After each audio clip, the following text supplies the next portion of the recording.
Okay, I'm finally back to do one more installment on the how to revive and save a neglected printer. And I finally got my little swabs from Korea.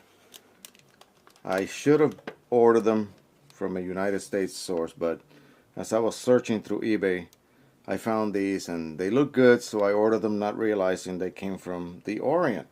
So it took quite a while for them to get here.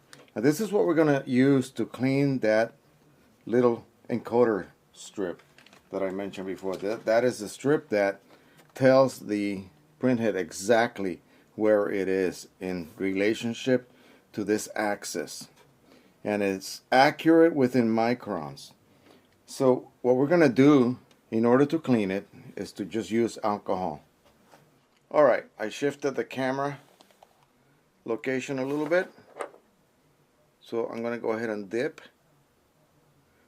And why did I choose these swabs? Where they're, instead of having a cotton tip, they're actually made out of foam. This is what electronic workers will use to clean contacts on different types of instruments, and people that work on old VCR maintenance will use these to clean the heads, the little sensors on the head. That's the big round thing that spins against the tape. So I have soaked this in alcohol. I'm going to go ahead and swab it a little bit or dab it on my paper towel. I do not want it to be really, really wet. I want it to be just damp. And now I'm going to go ahead and locate my swab against that encoder strip. And I'm going to go as far as I can to the right. And I don't want to hide what I'm doing, otherwise I'd have my hands in here normally.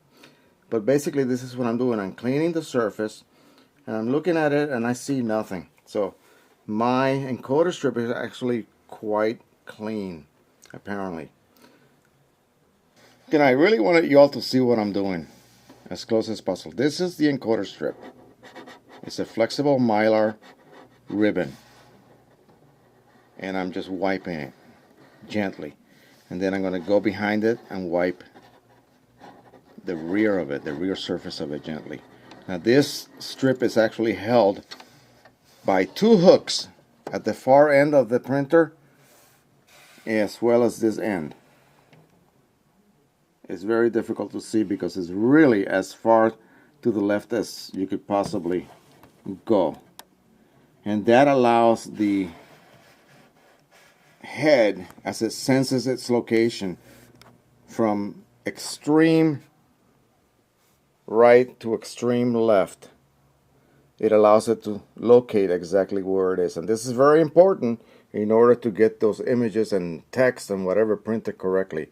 If the head doesn't know where it's located, then it cannot locate the dot's position. And that's how inkjet printers work.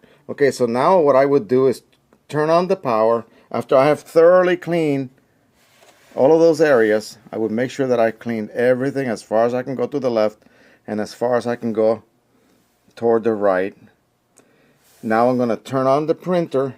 I'm not going to really do it, but I would turn on the printer, and as soon as the head unlocks from its position on the right, its parked position that is, then I would pull the wall plug and then shift the head manually like we did when we were doing the Windex paper towel soak trick. And then I would continue cleaning the strip all the way as far as I can go toward the right. Then, because I'm using alcohol, that will not leave any residue, and this is the reason I'm using these types of little foam tip applicators. They're wonderful. Not a bit of residue will be left behind. You will not have any fiber threads from cotton tip type Q-tips left behind as well. And that's basically it. You let it dry. You turn the printer back on, plug it back into the wall, let it do its thing, and continue printing. And this is only something you would do if you actually experience problems that would be diagnosed, in other words, led to the possibility of a dirty encoder strip. If that's not the case, such as obviously with this printer, we have no problems at all. That's something I would not have to do. I mean, you could do it as a precautionary type step, but it would not be necessary for this particular printer, but it might be for one that you're trying to refurbish.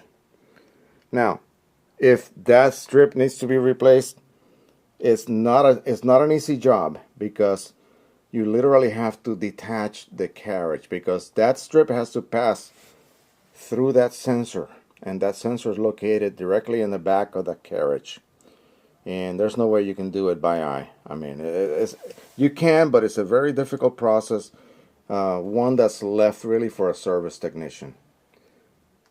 But if it's a printer you found in the trash, then yeah, you could do that. And if everything goes south, then you can just, give it a nice burial.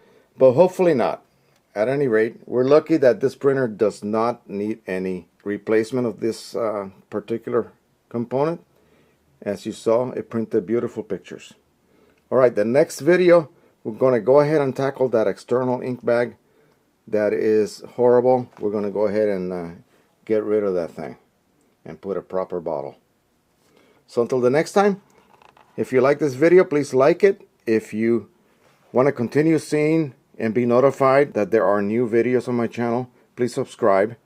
And of course, any questions that you may have, go ahead and ask them below. And we'll see you in the next episode. Bye-bye.